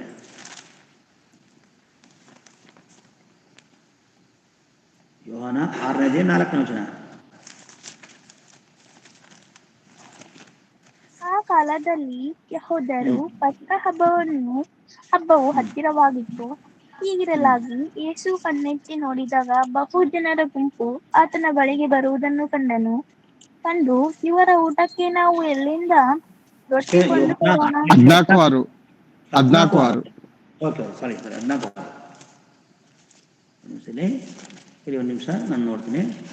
ಯೋಹಾನ ಓದಿಸ್ರೆ. ಯೇಸು ಅವನಿಗೆ, ನಾನೇ ಮಾರ್ಗವೂ ಸತ್ಯವೂ ಜೀವವೂ ಆಗಿದ್ದೇನೆ. ನನ್ನ ಮೂಲಕವಾಗಿ ಹೊರತು ಯಾರೂ ತಂದೆಯ ಬಳಿಗೆ ಬರುವುದಿಲ್ಲ. ನೋಡಿ, ನನ್ನ ಮೂಲಕವಾಗಿ ಹೊರತು, ಎಷ್ಟು ಕ್ಲಿಯರೆನ್ಸ್ ಹೇಳ್ತಾರಲ್ವಾ ಯೇಸು ಸ್ವಾಮಿ. ನಾನೇ ಮಾರ್ಗವು ಸತ್ಯವೂ ಜೀವವೂ ಆಗಿದೆ, ನನ್ನ ಹೊರತು ಯಾರೂ ತಂದೆ ಬಳಿಗೆ ಬರೋದಿಲ್ಲ. ತಂದೆ ಇದ್ದಾರೆ, ದೇವರಿದ್ದಾರೆ ಪ್ರೇ. ಯೇಸು ಕ್ರಿಸ್ತನ ಖುದ್ದಾಗಿ ಹೇಳಿರುವಾಗ ಇದು ಮನುಷ್ಯನಿಗೆ ಏನಾಗ್ತದೆ ಅಂದ್ರೆ, ಅದರಿಂದ ದೇವರಿಗೆ ಪ್ರೇ ಇದು ದೇವರಿಗೆ ಬದುಕಬೇಕು, ಆಗ ಸ್ವರ್ಗ, ಇಲ್ಲಾಂದ್ರೆ ನರಕ ಪ್ರೇ. ಇದೇ ತೀರ್ಪು. ನಂಬಿದರೆ ಪ್ರೇ, ನನಗೆ ಕೆಲಸ ಬಂತು, ನನಗೆ ಆ ಉದ್ಯೋಗ ಬಂತು, ನನಗೆ ಅದಾಯಿತು, ನನಗೆ ಇದಾಯಿತು, ಅದಕ್ಕೆ ನಾನು ದೇವರು ಬಂದಿದೆ ಇಲ್ಲ. ಸಮಸ್ಯೆಗಳು ಪರಿಧಿ ಹೇಳಿದರೆ ಯಾರಿಗೂ ಬಲವಂತ ಮಾಡಬೇಡ್ರಿ ಪ್ರೇ, ಚರ್ಚಿಗೆ ಬನ್ನಿ ಅಂತ. ದೇವ್ರು ನಂಬಿ ಅಂತ ಯಾರಿಗೂ ಬಲವಂತ ಮಾಡಬೇಡ್ರಿ. ಯಾಕಂದ್ರೆ ನೀವು ನಂಬಿದ್ರೆ ರಕ್ಷಣೆ, ನಮ್ಮದೇ ಹೋದ್ರೆ ದಂಡನೆ ಅಂತ ಹೇಳ್ತದೆ ದೇವ್ರ ಮಕ್ಕಳೇ. ಯಾಕಂದ್ರೆ ಅವನಿಗೆ ಹೇಳುವಾಗ ಅವನು ಆಲೋಚನೆ ಮಾಡ್ತಾನೆ ಪ್ರೇ. ನೀರು ಗಾಳಿ ಎಲ್ಲವನ್ನು ಕೊಟ್ಟರು ದೇವರೆಂದು ಹೇಳಿದ್ರೆ ಅದನ್ನು ನಂಬ್ತಾನೆ ಪ್ರೇ. ಇಲ್ಲಿ ನೋಡುವಾಗ ಅವನು ನಂಬ್ತಾನೆ. ಯಾಕಂದ್ರೆ ಅಲ್ಲಿ ನೋಡುವಾಗ ಹೃದಯಪೂರ್ವಕ ನಂಬಬೇಕು. ಯಾಕಂದ್ರೆ ಇವತ್ತೊಂದೆಲ್ಲ ನಾಳೆ ಕೆಲಸ ಹೋಗ್ತದೆ ಪ್ರೇ, ಇವತ್ತು ನಾಳೆ ಬಿಲ್ಡಿಂಗ್ ಮುರಿದೋಗ್ತದೆ. ಅದರ ನಿತ್ಯ ಜೀವನದ ಯಾವತ್ತೂ ನಾಶ ಆಗಲ್ಲ ಪ್ರೇ. ಅದರಿಂದ ಇಲ್ಲಿ ಹೇಳ್ತದೆ, ಹೌದು ಎಲ್ಲದಕ್ಕೋಸ್ಕರ ಈ ಲೋಕದಲ್ಲಿ ಇದಕ್ಕಾಗಿ ನಾನು ನಂಬಿದೆ ಅಂದರೆ ಅದು ನಿರ್ಭಾಗ್ಯರಂತ ಪ್ರೇ. 1 ಕೊರಿಂಥ 15:19 ವಚನ ಹೇಳ್ತದೆ, ಅವರು ನಿರ್ಭಾಗ್ಯರು ಅಂತ ಹೇಳ್ತದೆ. ಪ್ರಯೋಜನಕ್ಕೆ ಬಾರದವರು ಈ ಲೋಕದಲ್ಲಿ ಯೇಸುವನ ಯಾವುದೋ ಒಂದು ಲಾಭಕ್ಕಾಗಿ ನಂಬುವಂಥವ್ರು ಅದು ವೇಸ್ಟು. ಪರಲೋಕದ ಭಾಗ್ಯಕ್ಕೋಸ್ಕರ ನಂಬಬೇಕು, ಪರಲೋಕದ ಲಾಭಕ್ಕೋಸ್ಕರ ನಂಬಬೇಕು ಹೊರತು ಈ ಲೋಕದ ಆಸೆಗಳಿಗೋಸ್ಕರ ಯೇಸುವನ್ನು ನಂಬಬಾರ್ದು ಪ್ರೇ. ಇವತ್ತು ಬಹುತೇಕ ಜನರು ಸುಮಾರು 100ರಲ್ಲಿ 99% ಎಲ್ಲರೂ ಸಹ ಲೋಕಕ್ಕೋಸ್ಕರ ನಂಬಿರುವಂಥವ್ರು ಪ್ರೇ. ಈ ಲೋಕದ ಅದು ಬೇಕು ಇದು ಬೇಕು ಅದಕ್ಕಾಗಿ ನಾವು ದೇವ್ರು ನಂಬಿದ್ದೀವಿ. ನೀವು ಯಾರ ಒಂದು ವೈಯಕ್ತಿಕವಾಗಿ ಸಾಕ್ಷಿಗಳು ನೋಡಿರ್ತಾರೆ ಅನೇಕ ಯೂಟ್ಯೂಬ್ಗಳಲ್ಲಿ, ನಾನು ಹಂಗಿದೆ, ನಾನು ಇದನ್ನ ದೇವ್ರ ನಂಬಿ ಇದೆಲ್ಲ ಗೊತ್ತು ನನಗೆ. ಆದರೆ ನಾನು ದೇವ್ರ ನಂಬಿದ ಮೇಲೆ ನಾನು ಆತ್ಮಿಕವಾಗಿ ಬೆಳೀತಾ ಇದ್ದೀನಿ. ನಾನು ದೇವ್ರ ನಂಬಿದ ಮೇಲೆ ನಾನು ನಿತ್ಯ ರಾಜ್ಯಕ್ಕೆ ಎತ್ತರವಾಗ್ತಾ ಇದ್ದೀನಿ. ನನಗೆ ಪರಲೋಕ ಸಿಗುತ್ತೆ ಅಂತ ಯಾರೂ ಸಾಕ್ಷಿ ಹೇಳಲ್ಲ. ನಾನು ದೇವ್ರ ನಂಬಿನ ಅದು ಬತ್ತು, ನನಗೆ ಇದು ಬತ್ತು, ಮೊದಲು ಹಂಗಿದೆ, ನಾನು ಹಿಂಗಿದೆ ಅಂತ ಇದೇ ಯೂಟ್ಯೂಬ್ಗಳಲ್ಲ. ದೇವ್ರ ಮಕ್ಕಳೇ, ಅದರಿಂದ ನಾವು ಆಲೋಚನೆ, ಅವರು ನಿರ್ಭಾಗ್ಯರಂತ ಇರ್ತಾರೆ. ಭೌತಿಕವಾದ ಬೇಡ, ನಮಗೆ ಆತ್ಮಿಕವಾಗಿ ನಾವು ಬೆಳೆಯಬೇಕು. ಯಾಕಂದರೆ ಜನನಕ್ಕೆ ಕಾರಣವೇನು? ಯೇಸು ಕ್ರಿಸ್ತನ ಹುಟ್ಟಿದ್ದಕ್ಕೆ ಕಾರಣವೇನು? ಎಲ್ಲವನ್ನ ನಾವು ನಾವು ದೇವರು ಪ್ರತಿಯೊಂದನ್ನು ಕೊಟ್ಟಿದ್ದಾನೆ ಈ ಲೋಕದಲ್ಲಿ ಅದರಿಂದ ನಾವು ಮತ್ತಾಯನ ಬರೋ ಸುವಾರ್ತೆ 6:31 ಹೇಳ್ತಿದ್ರೆ, ಮೊದಲು ದೇವರ ರಾಜ್ಯಕ್ಕಾಗಿ ನೀತಿಗಾಗಿ ತಗೊಬಿಡ್ರಿ. ಈ ಲೋಕಕ್ಕೋಸ್ಕರ ತಗೊಬಿಡುವವನು ಅವನು ಅಜ್ಞಾನಿ ಅಂತ ಹೇಳ್ತಿದ್ರೆ, ಅಜ್ಞಾನಿ ಅಂತ ಹೇಳ್ತಿದ್ರೆ ದೇವ್ರ ಮಕ್ಕಳೇ, ಅವನು ಜ್ಞಾನಿ ಇಲ್ಲ. ನೋಡಿ, ಮತ್ತಾಯನ ಬರೋ ಸುವಾರ್ತೆ 6:31 ಓದೋಣ. ಏನು ಊಟ ಮಾಡಬೇಕು, ಏನು ಕುಡಿಯಬೇಕು, ಏನು ಹೊದ್ದುಕೊಳ್ಳಬೇಕು ಎಂದು ಚಿಂತೆ ಮಾಡಬೇಡಿರಿ. ಇವೆಲ್ಲವುಗಳಿಗಾಗಿ ಅಜ್ಞಾನಿಗಳು ತವಕ ಪಡುತ್ತಾರೆ. ಅಜ್ಞಾನಿಗಳು ಜ್ಞಾನಿ ಅಲ್ಲ ಅಯ್ಯೋ ನಾಳೆಕೇನು ಊಟ ಮಾಡಲಿ, ನಾನು ಏನು ಮಾಡಲಿ, ಇವೆಲ್ಲವನ್ನ ಏನು ಉಣ್ಬೇಕು, ಏನು ತಿನ್ಬೇಕು, ಏನು ಇವೆಲ್ಲವನ್ನ ಅಜ್ಞಾನಿಗಳು ತಗೋಕೊಡ್ತಾರೆ. ಇವತ್ತು ನಾವೆಲ್ಲ ನೋಡುವಾಗ ಅಜ್ಞಾನಿಗಳಾಗಿ ಜೀವಿಸ್ತಿದ್ದಾರೆ ಮನುಷ್ಯನ ದೇವ್ರು ನಂಬ್ಕೊಂಡು. ಮೊದಲು ದೇವರ ರಾಜ್ಯಕ್ಕಾಗಿ ನೀತಿಗಾಗಿ ನಾವು ತಗೊಬಿಡ್ಬೇಕಾಗ್ತದೆ. ಈ ಲೋಕದಲ್ಲಿ ಸಭೆ ಎಂಬ ಸಭೆಗೋಸ್ಕರ ನಾವು ತಗೊಬಿಡ್ಬೇಕು. ಅಯ್ಯೋ ನನ್ನ ಸಭೆಗೆ ಹೋಗ್ಬೇಕಲ್ಲ, ಸ್ಟಾರ್ಟ್ ಆಗ್ಬಿಡ್ತಲ್ಲ, ಅಯ್ಯೋ ವಾಕ್ಯದ ಭಾಗ ಮುಗಿದೋಗ್ತದಲ್ಲ. ದೇವ ಜನರ ಸಭೆಯೊಳಗೆ ಬರೋಕ್ಕೆ ನೀವು ತವಕ ಬರಬೇಕು. ದೇವ್ರ ರಾಜ್ಯಕ್ಕೆ ತವಕ ಪಡಬೇಕು. ನಾವು ನೋಡಿ ಲೋಕದಲ್ಲಿ ಎಲ್ಲರಿಗೂ ತವಕ ಪಡ್ತೀವಿ. ದೇವ್ರ ವಿಷಯ ಬಂದಾಗ ತವಕ ಪಡಲ್ಲ. ದೇವ್ರು ಅಂದಾಗ ಮನುಷ್ಯನಿಗೆ ಲೇಜಿ. ಮದುವೆ ಕಾರ್ಯಕ್ರಮಗಳು ಅಂದಾಗ ಅವಸರ ಒಂದು ವಾರ ಇದ್ದಾಗಲೇ ಪ್ಲಾನ್ ಮಾಡ್ತೀವಿ. ದೇವ ಸಭೆ ಅಂದಾಗ ನಮಗೆ ಕೈ ಕಾಲು ಬರಲ್ಲ ಲೇಜಿ ನಮಗೆ. ಆದ್ರೆ ಇಲ್ಲಿ ಹೇಳ್ತದೆ, ಅಜ್ಞಾನಿಗಳು ಲೋಕಕ್ಕೋಸ್ಕರ ತವಕ ಪಡ್ತಾರೆ. ಅದು ನಾನು ಆ ರೀತಿ ಇರಬಾರ್ದು ಹೇಳ್ತಾರೆ. ಅರ್ಥ ಮಾಡ್ಕೊಳ್ಳೋಣ ದೇವ್ರ ಮಕ್ಕಳೇ. ಎಲ್ಲ ಯಾವಾಗ ನೀನು ದೇವ್ರಿಗೋಸ್ಕರ ತವಕ ಪಡ್ತಿ ಆಗ ಎಲ್ಲ ನಿನಗೆ ಸಿಗ್ತದೆ ಎಲ್ಲ ನಿನಗೆ ಸಿಗ್ತದೆ. ನಾವೇನು ನಿತ್ಯ ಜೀವಕ್ಕೆ ಯೇಸುವನ್ನು ನಂಬಬೇಕು. ಯಾಕಂದರೆ ನಾವೆಲ್ಲರೂ ದೇವ ಮಕ್ಕಳು ಯೇಸುವನ್ನು ನಂಬಿದರೆ ಮಾತ್ರ ನಮಗೆ ಸ್ವರ್ಗ. ಇಲ್ಲ ಅಂದರೆ ಬೆಂಕಿ ಕೆರೆ ಇದೇ ತೀರ್ಪು. ನಾವು ನೋಡಿದ್ವಲ್ಲ, ದನದಿಂದ ಸತ್ತಾಗಲೇ ತೀರ್ಪಾಗಿದೆ ಮನುಷ್ಯನ ಅಂತ್ಯದಲ್ಲಿ ಮನುಷ್ಯನ ಅಂತ್ಯದಲ್ಲಿ ಖಂಡಿತವಾಗಿ ಅವನೇನು ಮಾಡ್ತಾನೆ, ಅವ್ನಿಗೆ ತೀರ್ಪಾಗ್ತದೆ ಕೊನೆಯ ಕ್ಷಣ ಇರ್ತಾನಲ್ಲ ಅವ್ನು ಸ್ವತಃನಲ್ಲ ಅವಾಗಲೇ ಅವ್ನು ತೀರ್ಪಾಗ್ಬಿಡ್ತದೆ ಅನೇಕ ತಿಳ್ಕೊಂಡಿದ್ದಾರೆ. ಆಮೇಲೆ ಸತ್ತ ನಂತರ ಇಲ್ಲಿ 1000 ವರ್ಷ ಬರ್ತದೆ, ಆಮೇಲೆ ಅಲ್ಲಿ ಆಮೇಲೆ ತೀರ್ಪಾಗ. ನೋಡೋಣ, ಲೋಕದ ಅಂತ್ಯ ಅಂದರೆ ಬದುಕಿರೋ ಎಲ್ಲರಿಗೂ ತೀರ್ಪಾಗ್ತದೆ ನರಕದಲ್ಲಿ ಇರುವವರಿಗೆ ಆಗಲೇ ತೀರ್ಪಾಗಿದೆ ಈಗ ಆಲ್ರೆಡಿ ಯಾರು ಯಾತನೆ ಸ್ಥಳಕ್ಕೆ ಹೋಗಿದ್ದಾರೆ ಅವ್ರಿಗೆ ಆಲ್ರೆಡಿ ತೀರ್ಪಾಗಿದೆ. ಯೇಸು 2ನೇ ಮರಣದಲ್ಲಿ ಬಂದಾಗ ಎದೆ ಬಡ್ಕೊಳ್ತಾರಂತೆ ನಾವು ನೋಡ್ತೀವಿ ವಾಕ್ಯದಲ್ಲಿ. ಸ್ವಾಮಿ ಸ್ವಾಮಿ ಅಂತ ಎಷ್ಟೋ ಜನ ಕರೀತಾರಂತೆ. ಮತ್ತಾಯನ ಬರೋ ಸುವಾರ್ತೆ ನೋಡಿ 7:21 ನೋಡ್ಕೊಂಡ್ರಿ. ಇನ್ನೊಂದು 2 ವಚನ ಓದಿಸ್ತೀನಿ ಮುಗೀತದೆ. ಮತ್ತಾಯನ ಬರೋ ಸುವಾರ್ತೆ 7:21. ಸ್ವಾಮಿ ಸ್ವಾಮಿ ಅನ್ನುವವರೆಲ್ಲರೂ ನನ್ನನ್ನು ಸ್ವಾಮಿ ಸ್ವಾಮಿ ಅನ್ನುವವರೆಲ್ಲರೂ ಪರಲೋಕ ರಾಜ್ಯದಲ್ಲಿ ಸೇರುವರೆಂದು ನೆನೆಸಬೇಡಿರಿ.